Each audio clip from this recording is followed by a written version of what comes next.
on time. But finish on time is essential. Now, how long is a contest speech? 7 minutes 30 seconds. 7 minutes 30 seconds. You will never see a contest winning speech that is, 6.5 minutes. Okay, it qualifies, right?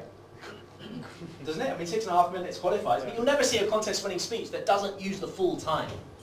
So when you're rehearsing, you've got to actually rehearse to a cue. Actually time yourself. Break down your speech into opening. Well, do I want my opening to be 30 seconds or 45 seconds? Time it. Just rehearse the opening. Maybe you rehearse the opening 10 times until you got it exactly right. Again with the closing. Once you see the red card, you have 30 seconds. Why not have a 30 seconds closing? Right? Or a 25-second closing. To make sure that you can really finish on a high. And you can write out your script 25 seconds, so you know exactly, red card goes up, you've got a cue straight into the closing. Now, those of you who know me know that I don't use scripts, and I don't recommend scripts, and I don't like scripts, except in high-level contest speeches. You have to write a script. You have to write a script. If you're doing a high-level contest speech and you want to win, you have to script it. The reason you have to script it is there's a certain number of words that you can deliver in 7 minutes 30 seconds, leaving spaces for laughter and pauses and all that stuff. So you need to work out what is your word count when you're delivering a 7 minute 30 second speech. Now I would say that the time to script it is not at the beginning. Maybe you don't even script it for your club level if you think you can get through to the club level. But when you feel you've got a good message, you've got nice characters, it's flowing well, you feel that, I really know my content. That's when you want to record it and then script it. Write it down, word for word. And then the script can be something you can show your mentor, or something you can work with people. Working on punchline, if there's humour. Certain punchlines or punch words, work better. Right? Those are the things that you can modify. So if you really want to win a speech contest, you have to have a script, but don't start with the script. Deliver the speech, get your speech done, and then use a script. And then afterwards you can work out, you can calculate how many words you speak per minute. And then you can use that to actually calculate your time.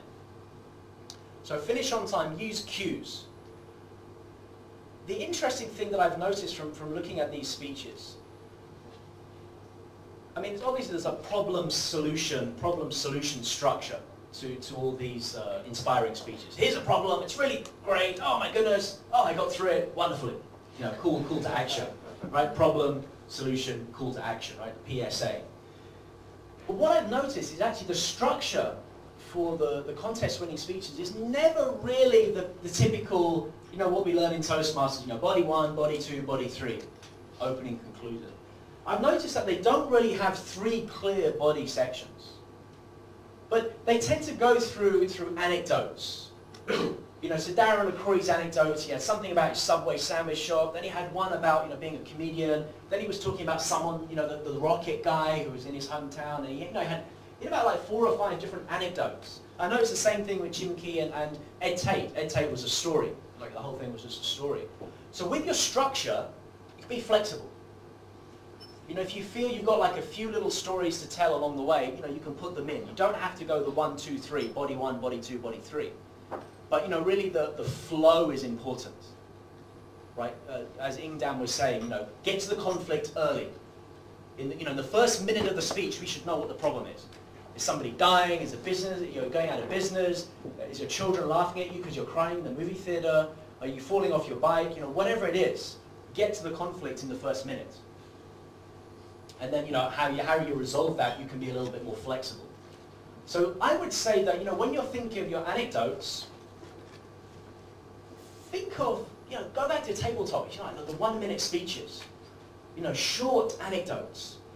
Try and get your anecdotes down to 1 minute, maybe 1.5 minutes. Because when you do that, it will really force you to distill, what do I want to say? Who is the characters? How can I describe the characters in 1 or 2 words? Okay, nobody knows David Hasselhoff, but it's a nice way to describe somebody, right? If you knew David Hasselhoff, you can immediately picture this person. So what words can you use to describe your characters? without saying, oh, well, yeah, you know, my vice president, well, you know, he's really tall and he was quite good looking and he liked, right, you know, cut through all that words and then, you know, think about how can I really just say what this guy looks like. What's their trait? You also do it with your voice. Going back to the guy in the bicycle, when his mum was telling him to get up, she didn't say, oh, you know, get up. I'm like, get up! Get up! Jenny's like funny voice, right? So again, you're using a voice to convey something. You know, you've never met his mother, but you can kind of have an idea what she's like as a person. So again, create your characters and play with them. You know, work on them. You know, it is really like drama. It is like acting at that level, and you can have fun with it.